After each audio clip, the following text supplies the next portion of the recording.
Okay, again, levels more or less at this level. I won't be talking too loudly. Um, so, talking about investments, the investment markets, fact that the Reserve Bank cut its interest rate, its repo rate today, and by another 25 basis points. And don't know whether it's going to make that much of a difference, but I suppose every little bit helps. Elke bietjie helps sê hulle in Afrikaans. So, okay, levels okay? Okay.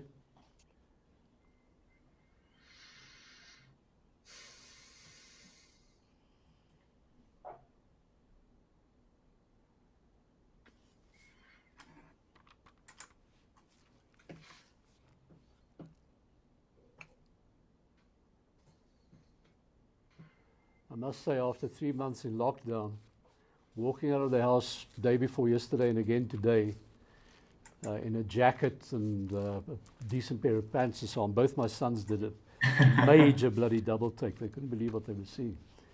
So,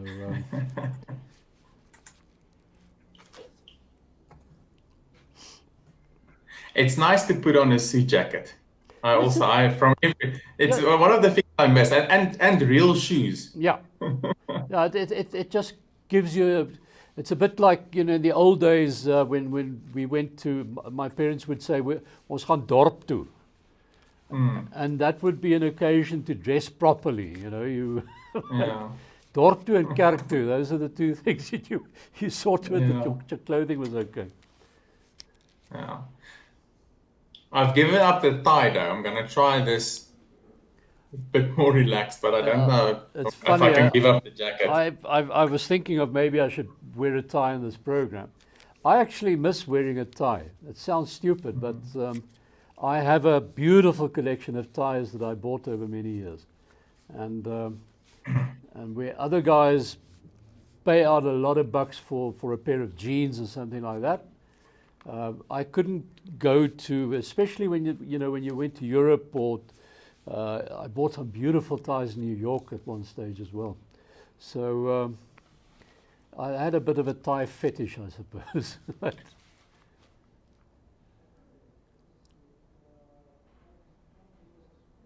Okay.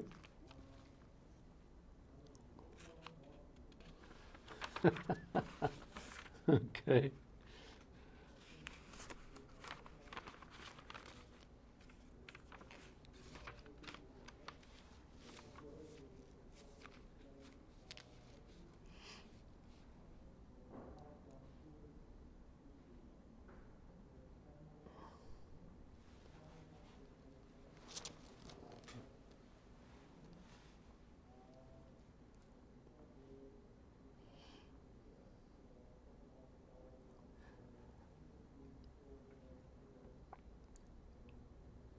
And you can see all three guests over shoulder when you do that shot.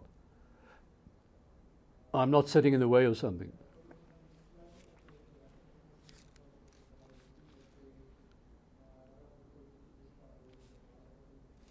Mm.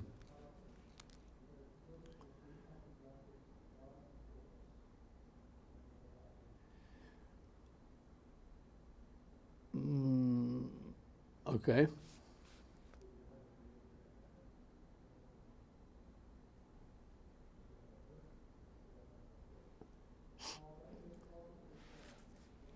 Before the sequence, yeah.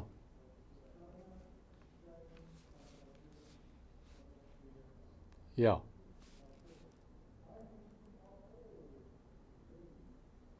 Okay, and that's for professional advice with a C at the bottom, not an S. In South Africa, we tend to spell program with an ME at the end. That's the English way of doing it.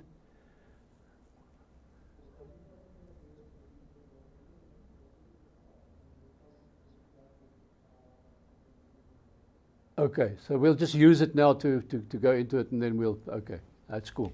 Okay. Sorry, that's my old editor cap coming into play. So So it's my old editor's cap coming into play. So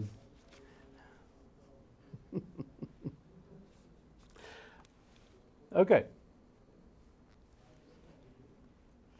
Are our guests ready? Rian?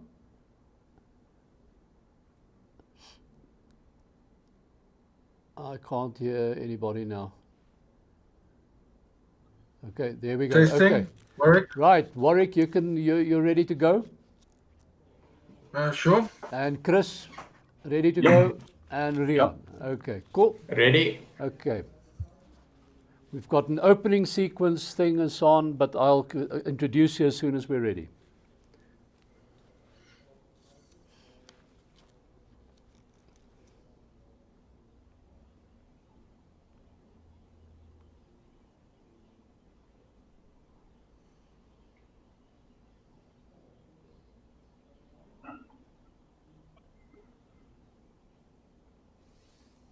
Hello, my name's Cobus Bester and the program's name...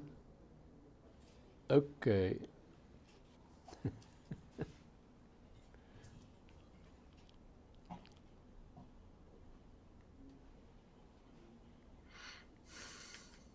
Hello, my name's Cobus Bester. The program's name is The Exchange, and the aim is to use this program in future to give people better access. And I'm talking about ordinary investors or potential or aspiring investors, a chance to get a view on what's going on in the financial markets and how they can go about being part of those markets.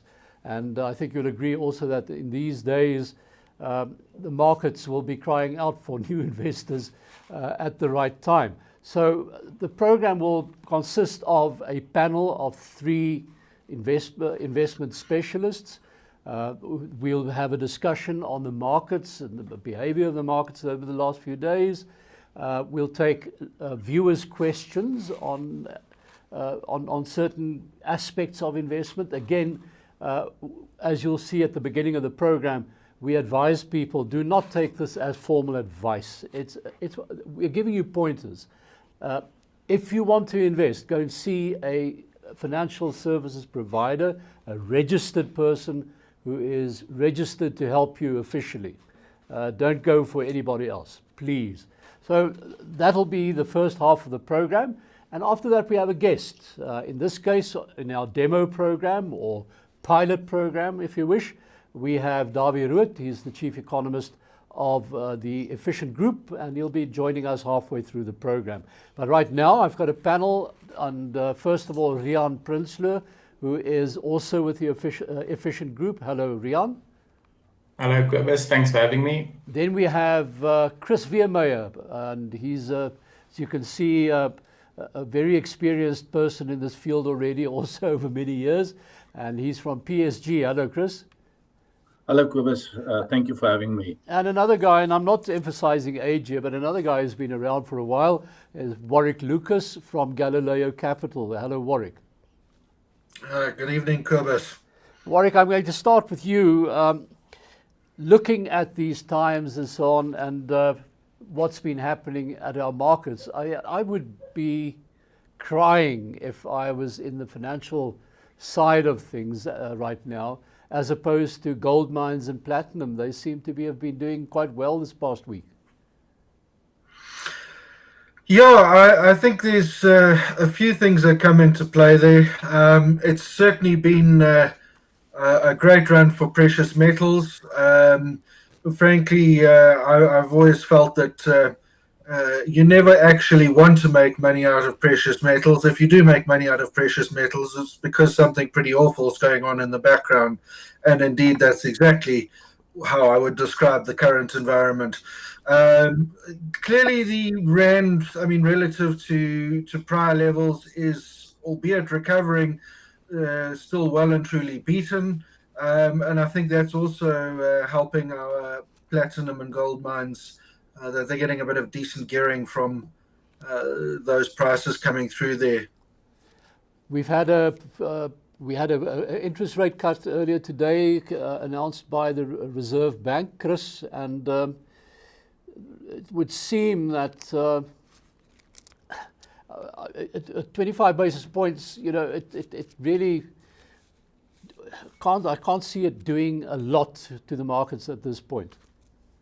Chris? No, Cobus, the market's still very weak. We can see that the governor this afternoon also said that there is space for another 25 basis point cut in the fourth quarter. So it's really tough out there. You know, we find a lot of people phoning us asking for money, selling out their investments because their businesses are tight. I mean, we've seen restaurant owners struggling, the wine industry also trying their best for government help. So it's very tough. And I think 7.1% negative growth this year may be on the optimistic side. It could be worse than that. And looking at this, Riaan, I see Chris now referred to the wine people and restaurants and all these people that are at the forefront of suffering in this lockdown. But at the same time, and I think what many people don't realize is that there's a huge knock-on effect. Just simply take a company like Consol, who's the main glass supplier to, I think, to the wine industry, the brewing companies, and all these people, and suddenly everybody takes a knock and it's down by, well, almost 100%. You may not sell these products. So you've got some black market stuff going on, I'm very sure. But I think people must understand that when we talk about the impact on a particular industry, there's always a huge knock-on to the suppliers to those industries as well. Yeah, fully. I think we are going to reverse and revise GDP data for this year specifically for the next couple of years. And we are starting to see that knock-on effect. You know, it's hard to position yourself in any market. We see some of our food retailers who you would think would be resilient in these sort of markets, trading down below 50% and lower. We've seen it in the retail industry as well. So it's not just the companies that are closed, but it's also the companies servicing other people. They are under a lot of pressure. So there isn't really a space to hide in the local market. I think you summed it up well in your opening comment. If you weren't in gold or in precious metals or in technology, you know, it was very hard. It's been a broad-based sell-off. Well, that brings me to a first viewer's question, Warwick. And somebody wants to know, in the light of what's going on in these markets, how do we plan investment in these times? You know, internationally and even nationally, everybody's been taking a beating, except those few that we've mentioned. And the economies all over the world are sharply down, although we're seeing some points of recovery in certain areas, certain countries. What now? So I believe it was Mike Tyson who said every plan is wonderful until you get punched in the mouth. And that's round about where we are now. I think that certainly if there was, shall we say, some chinks in your plan or a lack of plan, you might, if you were lucky, be in the right place and have come out quite well. The broader likelihood is that a lot of plans got quite badly hit simply because of assorted tilts or knee-jerk reactions, etc. I mean, the fact of the matter is that the plan has to be right up front. And it's been quite interesting to look at how different sectors have responded to this current environment. For example, in the early days of the corona crisis, we saw, for example, a massive run in retailers as we saw shelves getting empties, etc. And then, of course, the realizations came in that, in fact, this really was a zero-sum game, and they were simply selling forward sales that were later, of course, not going to appear. So it wound up being a bit of a fool's hope chasing retailers, and back they all came down. We saw some good traction amongst the technology stocks, with the fairly obvious idea being there, well, in a more remote world where we all isolate ourselves, we need technology to interconnect, and fair enough. But then again, even there, we got to realize that it's still got to be underpinned by consumer demand. We look at minerals and mining. Initially, they were smashed on expectations of falling economic activity. Now they're running like mad on expectations of government infrastructural stimulus, etc., etc. So the point is that a lot of things that have been happening in fast forward, there's a lot of moving parts, and to think that you can catch all of them and surf that, well, let's just say it was extremely dangerous. This was an environment in which good diversity, not only across sectors, but across inflation versus deflation themes, growth versus lack of growth themes, actually won the day for you. And I think that really is the key point here, is that good financial plan will be diverse, and be wary about running at the first whiff of cordite. Chris Weermeyer, let's be optimistic. And because we know that markets react and investors react after a crisis, react with great alacrity if something comes along to spark that sudden optimism that they need to invest. Now, let's say that Aspen announces that we have the perfect solution for this virus. We've come up with a vaccine, the tests are 100%, and we're going to be flooding the market with this particular item. What happens? What do you think happens to the markets when that gets announced, if it gets announced? Yeah, look, Cobus, there's about 100 companies that are working on a vaccine, and 3 or 4 of them are already onto their third trials, and they reckon that some of these trials they would be able to start manufacturing a vaccine in late fall in the Northern Hemisphere. But the problem is there's a limited capacity to manufacture vaccines, and the rich countries will allocate or buy up, the first stocks. So we've seen the American government already saying that they're going to buy 100 million vaccines when it comes available. So, but I think in a year or 2 from now, we're gonna forget about COVID. It's like the great financial crisis. Life goes on and it moves on very quickly. And we're already seeing that financial advisors in America telling their clients, there's been a big rally in technology stocks. I mean, that is the future, the way that we operate business. But that we will, that they're already advising their clients, looking forward, that you've got to go back into your consumer stocks, your cyclicals, and that there will be a recovery going forward, because a lot of these stocks have been beaten so far down that there's opportunities. So I believe that we're going to see a solution in the next 6 to 8 months. It may not come to Africa at first, but there will be an answer. And I think the time is right to start looking at these beaten down companies that offer exceptional value. But there are some secular trends that you've got to look at too. I think you've got to be very careful on the property sector. I think the times have changed for retailers and people going to shopping. They're getting used to other ways of doing business, and also more people working from home, staying away from the office. That's going to be an interesting concept because people have been forecasting it for a long time, and somehow we needed this virus to actually allow it to happen in a big way, because it seems to me that many employers were actually kicking against that for some reason. Rian? Yeah, I think that just to tie on with Chris, what we are starting to see is what I like to call the VCR trade. So it's value, cyclical, and reopening.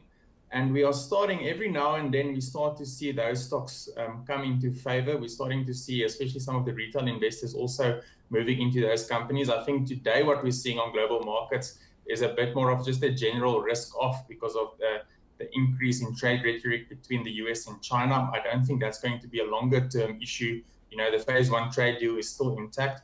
But I agree with Chris. I think that there's a lot of opportunity. And the thing you have to get right in this market is valuation. A lot of these companies has run very hard. And, at the end of the day, financial or companies ignore valuation until they don't.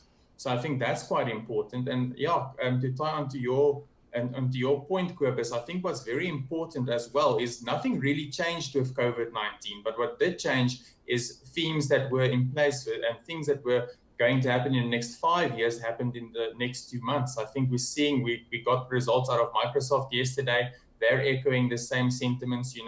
Their cloud computing business is now generating $50 billion a year in revenue. So that's the way the world is changing, but valuation becomes important. And I think longer term, what is important for us as investors is just to not overpay for growth companies. And I think the market sometimes get a bit ahead of itself, but that's our role as investment advisors, is to get those portfolios right. Well, thank you very much. That finishes the first half of our program this evening, and we're going to take a quick break, and then when we come back, we'll be talking to Dawie Rood. He's the chief economist of the Efficient Group, and our 3 panel members will have the opportunity to throw him some curved balls, I hope. So stick with us.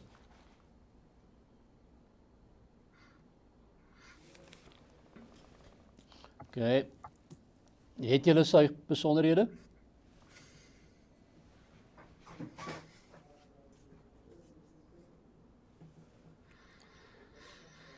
Nee, ek het dit nog nie vir hom gestuur nie. Is dit dieselfde ene? Is dit dieselfde link? Okay. Ek gaan dit nou vir hom stuur.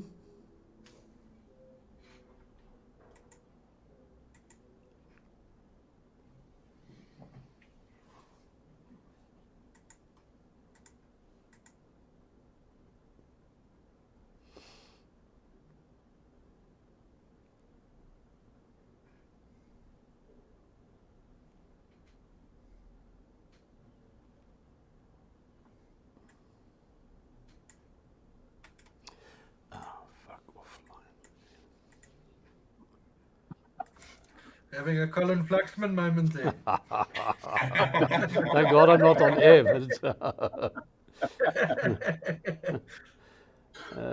Here we go.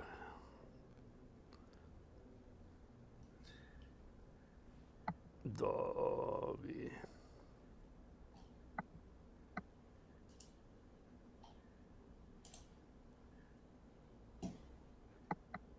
Okay, sent. And to make double sure, I'll give him a ring.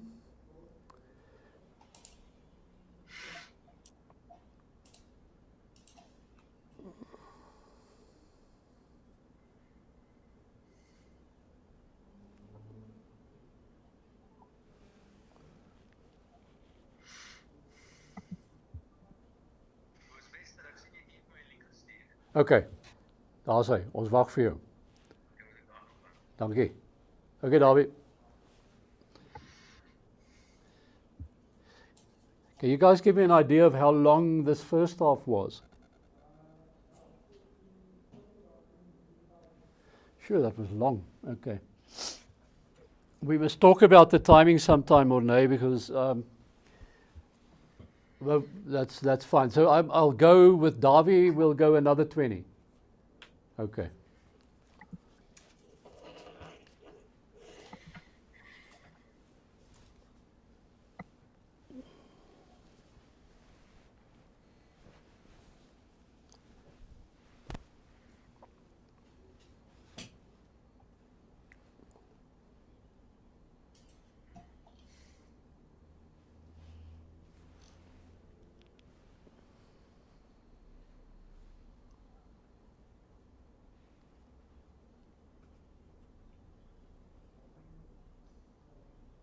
Okay.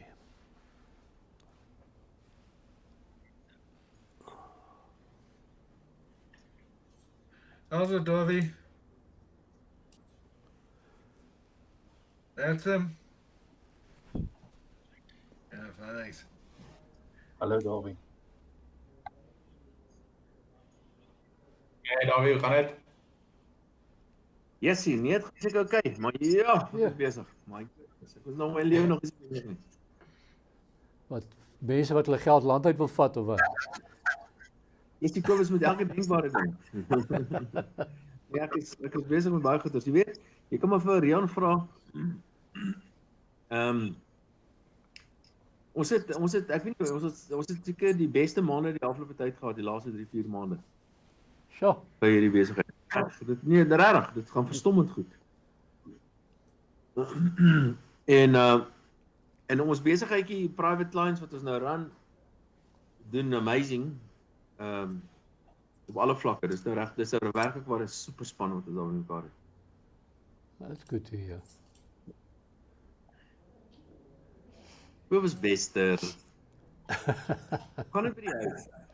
Ja, Dawie, jy moet maar weer kom kuier dat jy kan self kom kyk, jong. So, Hoe gaan met die laities? nee, met die laities gaan dit goed. Ek het jou mos gesê, jy het nou daai tweeling van jou, is nou net die regte ouderdom dat my seuns die ouer mans van hulle lewe kan wees en van 'n tyd. So, Hulle is meer as welkom om te kom kuier nou, maar oor 10 jaar sluit ek hulle Ja. naby kom nie. okay, ready to go. Okay, Kyk ons doen nie daar. Is jy happy met die Staan my by. view? ja.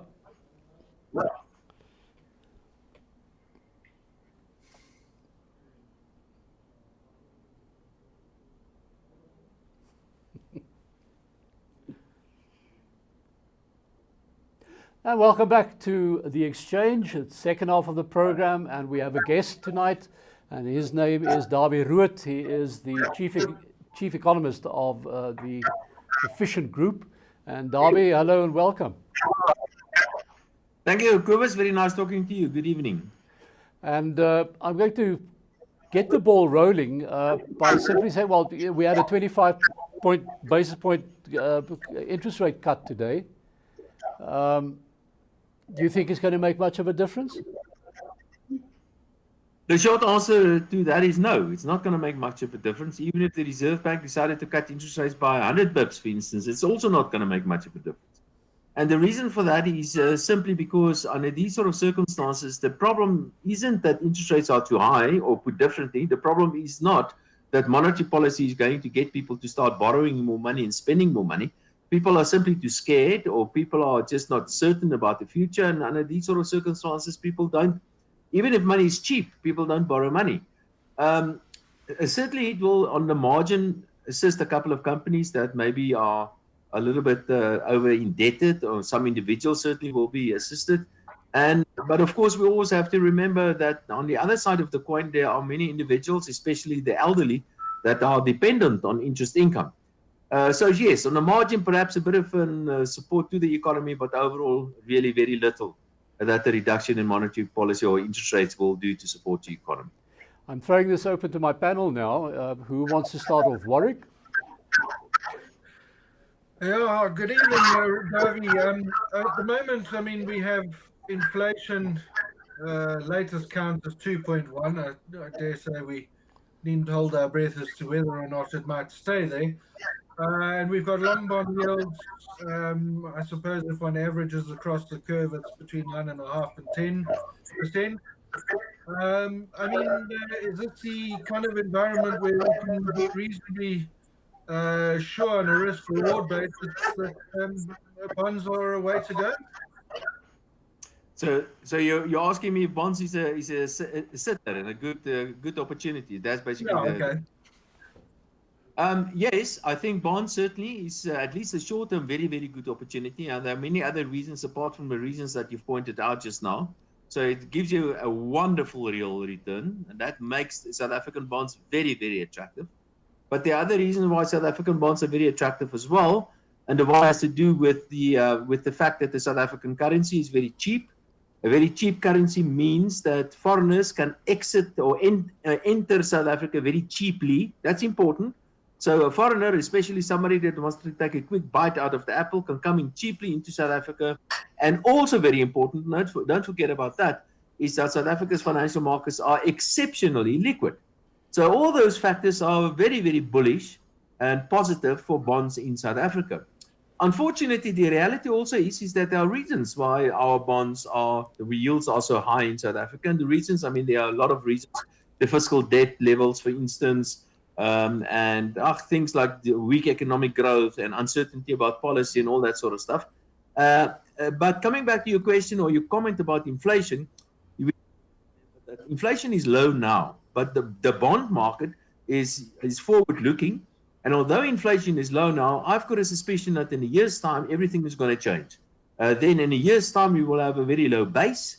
In a year's time, the oil price may be back to more normal levels, whatever normal levels are. And in a year's time, we could see a bit of an economic revival and a slightly increase in the demand for credit, because eventually demand for credit will pick up, especially with interest rates very low. And in a year's time, everything can change suddenly. And then in a year's time, if inflation starts going up to 6% and 7%, or maybe even 10% or even higher, then a yield of 10% on the bond market is not that attractive anymore. But you're right, especially in the short term, if you want to take a quick bite of the apple, the South African bonds is the place to be. Chris, wie Davy, my? Davy, if you have to look a little bit longer into the bond market, I mean, the economy is in absolute lockdown. There's no tax revenue coming into South Africa, into the business. Don't you see that there's a risk that the government may default on their bonds going forward, and especially in the longer term? Yeah, okay, there are basically two questions in that. The one is that we have to make a distinction between foreign denominated bonds. Davy, ek gaan vir jou, Davy, ek gaan jou in die rede moet val. I'm sorry guys, we're going to have to stop this. I'm getting feedback, sound feedback on the line here. Davy, I think you should turn on earphones, put in earphones. It's Davy again.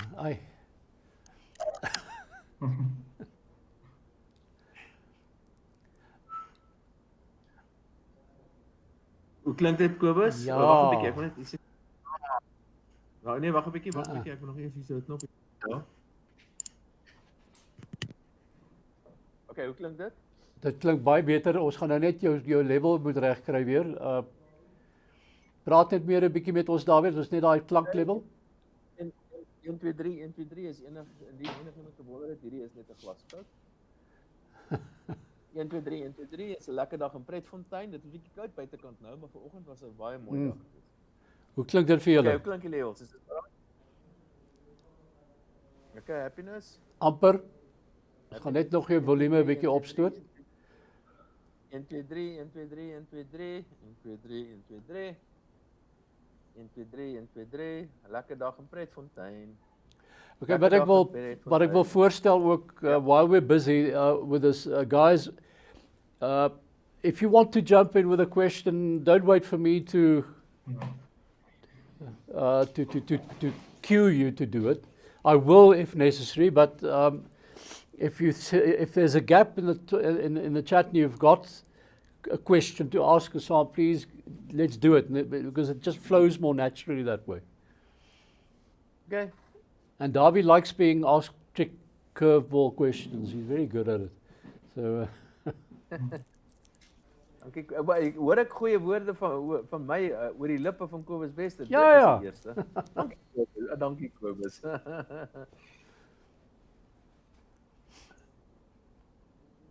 Okay, is my klank alles reg en so, as jy happy daarmee. Ja, ons is amper reg vir julle. Ons gaan nou weer loop. Ek gaan voorbegin. Okay. Davy, praat weer met ons asseblief.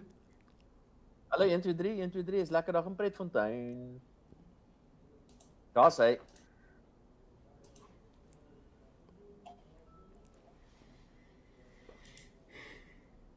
Okay.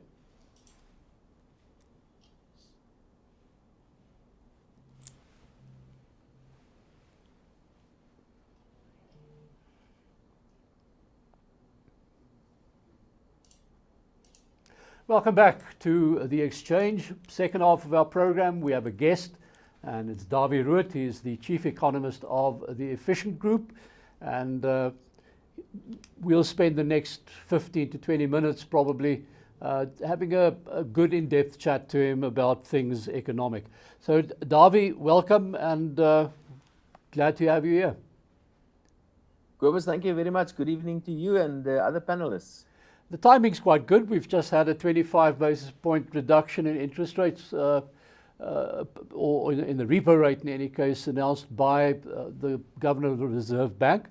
But, you know, looking at it and our current situation, and there we've got Derby lost. Okay.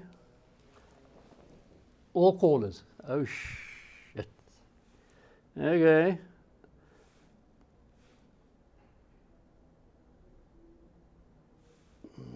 Damn. The wonderful world of technology. Change panel.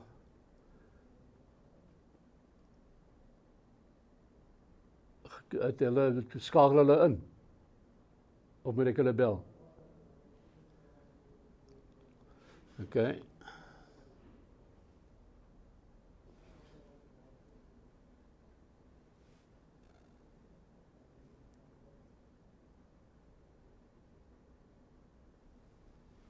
Is hulle besig om terug te kom?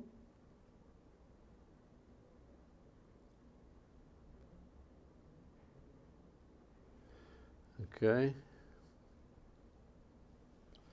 Now what's this? Come on.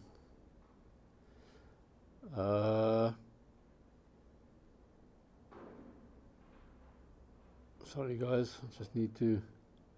Okay, I'm connected. So let's see whether we can make a call. Okay.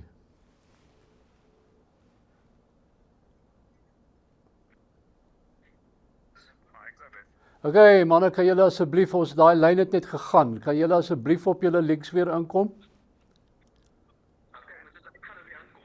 Ja, asseblief. Dankie. Nou is hulle gou vir Warwick.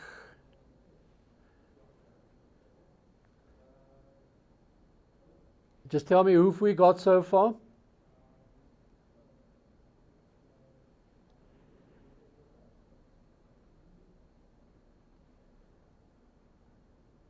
I'm phoning Warwick.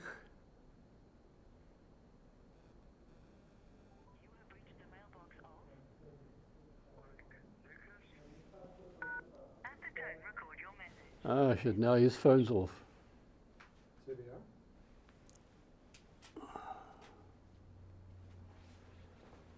Okay, Warwick, se phone is op voice.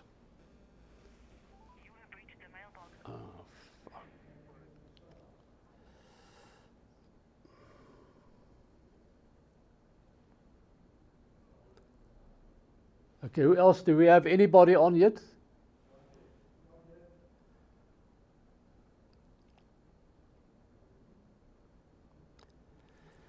Eish, this is... Let me see. Almal terug. Die hele lot. Hey! Okay, so I'm still trying to phone you guys and so on. They told me you're all back. Good. Just let me... Het julle dan die eerste gedeelte van die program in die sakkie gekry, Kobus? Just tell me, sê weer. Ek sê het julle die eerste gedeelte van die program in die sakkie gekry? Ja, nee, dit het ons maklik gedoen. Did you guys pick up any sort of symptom on your side now that when the line went down? Did you ever hear anything or see anything or? Nothing. You just disappeared and the rest of us were left having a fat chat. So you guys could still, so you could still hear each other and talk to each other? Ja. Yeah. That's interesting. Dean? Hello, Dean? Okay, so what the guys said now is that when our side went down, they could still talk to each other. They could still hear each other in the background. Yeah. Okay, cool. Okay.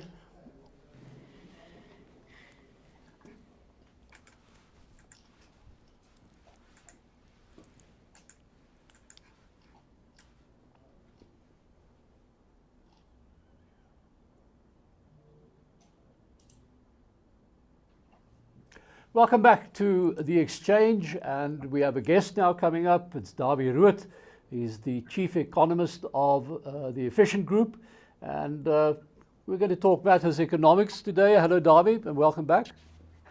Hello, Cobus. Very nice talking to you, and good evening to you panelists as well. Darby, 25 basis point reduction in the repo rate this afternoon, but can't see that actually having a huge impact on anything. Pretty much expected, Cobus. Well, in fact, by the way, interest rates are the lowest they've been now for about 50 years in South Africa. And who would have thought that the repo rate will go down to where it is currently? I mean, what's it, 3.5% on the repo rate?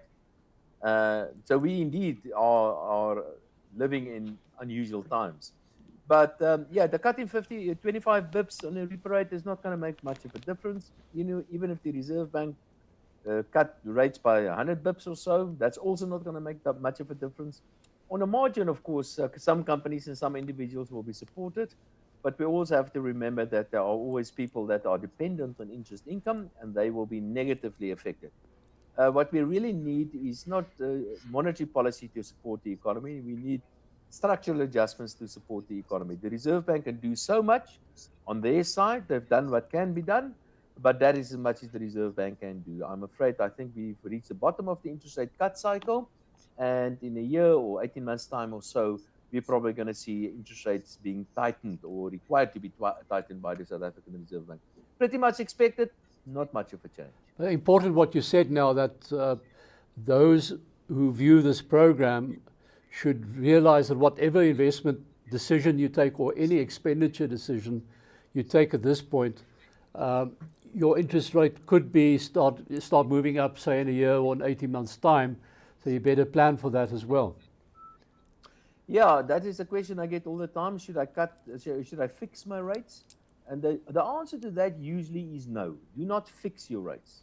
Don't fix your rate on your mortgage, for instance, because remember, banks also employ economists, and they will advise their banks that they work for.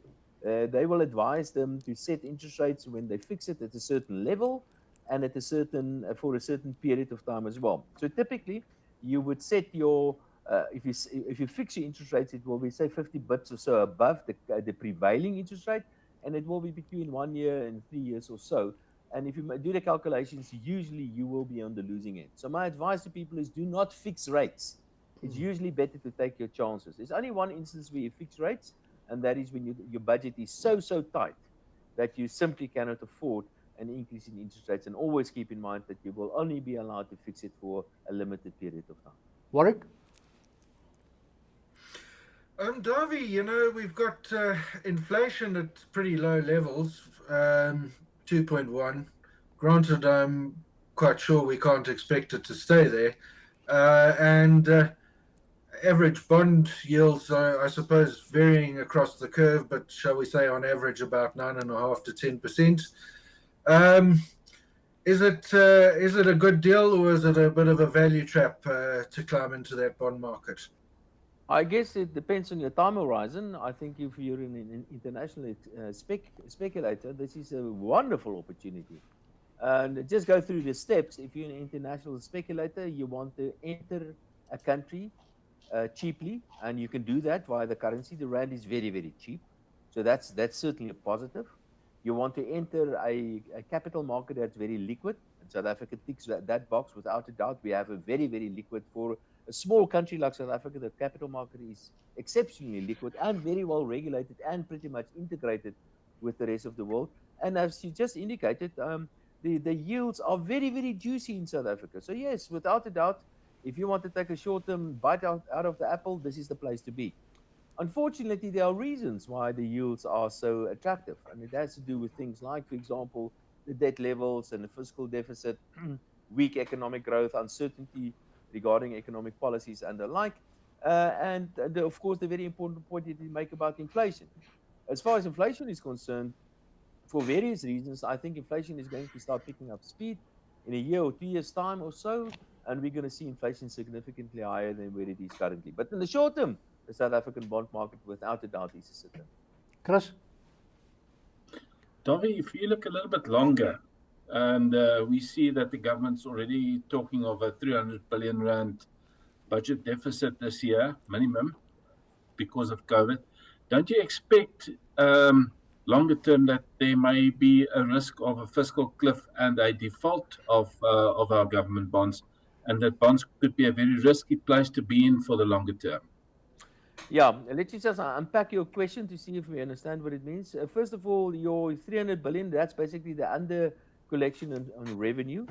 And I concur with that. I think the fiscal revenue is probably going to be more than 300 billion below the original budgeted estimates. But remember, they already had a fiscal deficit of around about 400 billion, and they're also planning to spend more. So in total, the fiscal deficit is probably going to be closer to about 800 billion in the current financial year.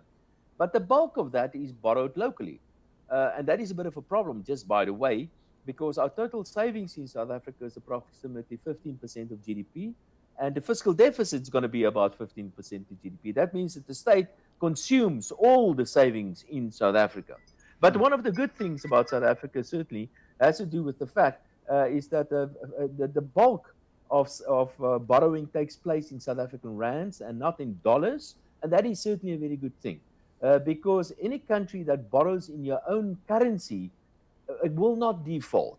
Because all you can do, you can simply go to the South African Reserve Bank and you can put pressure on the Reserve Bank to simply buy more bonds. And that's what they are, in fact, are doing. So no, I'm not concerned about the default on rand-denominated bonds. And I'm also not concerned about the default on dollar-denominated bonds. And for the reason for that is because the South African Reserve Bank has more than sufficient reserves in foreign currency. So for now, a default certainly is not something that we need to be concerned about. Rian?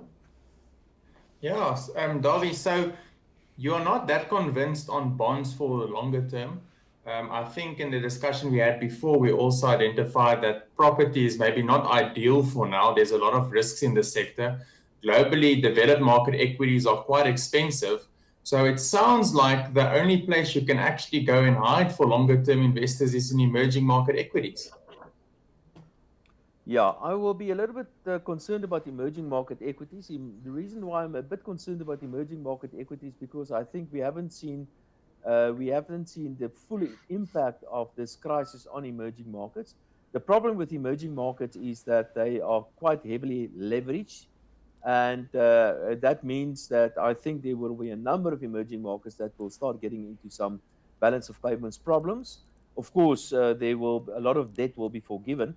If you're really putting a gun against my head and forcing me into picking an asset class, I think the asset class that I would be going for will be international equities, especially for the bigger economies in the world, like the Americans and Europeans and the Japanese and so on. And the reason why I say so is because they've got a real big support behind them, and that's called the Fed, the Federal Reserve in the US. It's called the European Central Bank. It's called the Bank of Japan, and those sort of big players. And they are pushing in serious money into these markets. So despite the economies being under pressure as well, I'm not going to pick a fight with the Fed. I think the Fed has got far too much dry ammunition that will keep asset prices up and elevated for quite some time. Now let's draw all this to ordinary investors. When we're talking about a country that is possibly heading for a fiscal cliff, possibly, I mean, we know that the economy and the country post-COVID-19 lockdown is going to look a lot different. We're waiting for more and more companies that's probably going to close their doors, especially in the small business sector, in the agricultural sector, even looking at the wine farmers and so on. How do you take this and present it to people sitting at home who may still have some money that they need to protect and invest somewhere, and say, where do you look? How do you, as an ordinary investor, actually plan your life from here on? Well, it depends who you are as an ordinary investor. But let's typically what we get from our clients, we typically get somebody that's just retired, somebody with 10 or 20 or 30 million rand, and they want to go and retire, and they go and want to get a nice place somewhere in Mossel Bay or Stilbaai or one of those places. Now, that's an easy client. It's easy to diversify that portfolio. In that instance, I would take, say, 2/3 of the client's assets. I will take that abroad and I put it in an actively managed international share portfolio. and say a third of that I will be investing locally in the normal just kind of investments, the money market or maybe a share portfolio and so on. So it's very important, I believe, for the normal investor to make sure that a substantial portion of your assets are invested abroad. Even in the South African equity markets, there are a couple of very, very good buys. And fortunately for us, many of our companies are actually international companies. And they get the benefits from international, even the international stimulus that we're seeing coming from the Fed and some from fiscal authorities and so on. But what we need to understand is that if you want to pick an investment destination, international environment is a much better place to invest simply because there are so many more options available internationally. But apart from that, I think there are many risks in South Africa. It's a nice place to be. We can have a nice braai and we can have a brandy and coke, and the sunshine is wonderful. But you have to understand that South Africa is in a very, very, very dangerous place. The fiscal accounts are completely and totally unsustainable. We've got huge political problems in South Africa. The ruling party and the ruling alliance is the most destructive force this economy has ever experienced. So I think the bottom line is stay in South Africa, make sure you're safe, but make sure that the bulk of your money is abroad. But all these problems you sketched now, is there a way out? What needs to happen to turn this around? I can give you a long list of reasons why we should be concerned about South Africa. We have been referring to the fiscal accounts, and I can tell you, I don't believe Tito Mboweni is going to turn it around as he's trying to do, and he certainly is trying to do that. So he's not going to be successful. Look at the South African Airways debacle, for instance. So Tito Mboweni signed a document saying that he's going to source the money for South African Airways, for example. Now, I don't know where the money is going to come from, and he doesn't say, and nobody knows. Now, that's an example of policy uncertainty. We don't know whether the president supports the Minister of Finance or supports Ace Magashule or supports Pravin Gordhan. We just don't know. So it's really, really weak management that we have in South Africa. So I can give you many reasons why things are wrong in South Africa. But in the end, you can only fix economic problems, and you can only fix those structural problems that we have in a country if you fix the politics. So I would say that we have economic problems, we have financial problems, but the problem is actually politics. We need to sort out politics. We need to know who's in charge of the government, who is the leadership. We need to understand what policies, what are our policies. We need to understand if COSATU will keep on being the tail that wags the dog. We don't have answers to these sort of things. And until we have answers to politics and things like what I've just mentioned, we're not going to fix the economic issues in South Africa. And the economic issues, the biggest economic issue is a government that is destructive, that is causing immense damage to the South African economy. And if we want to zoom in on government, they are incompetent, they are corrupt, and they need to spend less, much less. But that's as simple as that. So understanding South African problems is very easy to understand. But fixing the problem is going to be difficult, and you need to start where it really matters, and that's with politics. Warwick. Yeah, no, I think that certainly summarized quite a lot. I mean, in terms of the exit, what is the exit? I mean, if government doesn't pull it together in, say, 3 or 4 years, I mean, what is the exit? Is it inflation? Is it default? What? Excellent. Yeah, excellent, Warwick. I think that's no, it's not going to be default, because if you have your own currency, you can just print your own money. Yeah. So it's not going to be default. But this, we've seen this flick many times before. There's a certain pattern here, and you can pick the pattern up. First, you tax your country until the taxpayer simply cannot carry the burden anymore. We passed that point already. The second thing you do, you start consuming your capital, and we've done pretty much that. Look at Eskom; they has been destroyed operationally and financially. The same goes for all the other state-owned enterprises. So we passed that. We're over that already. So we've consumed much of our capital. There's still a lot of capital. Don't make a mistake, but we've used that up already. So the third port of call is to stick your fingers into the pot of gold that remains, and that's the pension funds. So expect prescribed assets. And of course, people would like to take the money out, and that means foreign exchange controls will be tightened. And eventually, the whole party always ends the same, and that's with the very high levels of inflation. And in the case of South Africa, like I've said earlier, the base reasons and everything will come together, and probably in the next, say, 2 years or so. And then inflation is going to take hold. Politicians is going to put a huge amount of pressure on the South African Reserve Bank to prevent them from doing what they need to do, and that's increasing interest rates. So expect a further clash between politicians in the management of the Reserve Bank. And I must say, Lesetja Kganyago is without a doubt one of those beacons. He's one of the reasons why the South African economy is still at least have what we do have in South Africa. He's an excellent central banker, but eventually even the central bank will buckle under the pressure coming from the politicians. We've seen that already. Ace Magashule talking about quality easing and that sort of nonsense, and changing the mandate of the Reserve Bank and nationalizing the Reserve Bank and all of that. But yes, I'm afraid that's what we're heading for. We're probably heading for very high levels of inflation. And that's a seriously bad thing. We're not talking about inflation. We're not talking about Zimbabwe yet. We're also not even talking about Venezuela yet. But we're probably talking about countries like, I think Zimbabwe kind of things, Angola kind of things. That's the sort of country that we're heading to become as well.